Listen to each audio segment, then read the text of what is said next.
శ్రీ గురుభ్యో నమః శ్రీమాత్రే నమః. చాలామంది ఈ నరదృష్టితోటి కానీ ఇంకా గ్రహ బాధలతోటి కానీ ఇబ్బందులు పడుతూ ఉంటున్నారు, ముఖ్యంగా నరదృష్టి. సో నరదృష్టి, గ్రహపీడ, పిశాచపీడ, ప్రేతపీడ ఈ వీటికి నివారణకు ఇది జ్వాలాముఖి మాల. ఇది లావా నుంచి తీసింది, అంటే అగ్నిపర్వతం పేలినప్పుడు ఆ అగ్నిపర్వతం లావాని తీసి దానితో తయారు చేసినటువంటి మాల. సో ఇది రేర్గా దొరుకుతుంది, ఇది నాకు తెలిసి ఇది చాలా హార్డ్లీగా దొరికేది.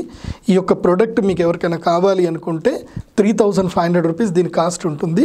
మీరు ఫోన్పే కానీ గూగుల్ పే కానీ చేసేసి స్క్రీన్ మీద కనిపిస్తున్న నెంబర్ 9248000143 ఈ నెంబర్కి మీరు ఆర్డర్ చేసేసి ఫోన్పే గూగుల్ పే చేసి మీ పూర్తి డీటెయిల్స్, అడ్రస్, ఫోన్ నెంబర్ పెట్టండి. సో ఇది కావాలనుకుంటే మీకు మంచిది. దీన్ని ఏం చేయాలి అని అంటే, ఇది దారంలో ఉంటుంది కదా, దీన్ని మీరేం చేయాలి అని అంటే వెండిలో కానీ రాగిలో కానీ అల్లించాలి తొందరగా తీసుకోగానే. సో అప్పుడు దీని మీద ఇది వేసుకొని స్నానం చేసినా బాగానే ఉంటుంది. సో ఈ దారంలో ఉన్న రోజులు వేసుకొని స్నానం చేయకూడదు, చేస్తే ఇది తెగిపోయే అవకాశం ఉంటుంది. కాబట్టి మిమ్మల్ని మీరు ప్రొటెక్ట్ చేసుకోవడానికి, నరదృష్టి నుంచి మిమ్మల్ని ప్రొటెక్ట్ చేసుకోవడానికి ఇది జ్వాలాముఖి మాల. ఇది మీకు మంచి ఉపయోగపడుతుంది. సర్వే సుజనా సుఖినో భవంతు. శ్రీమాత్రే నమః.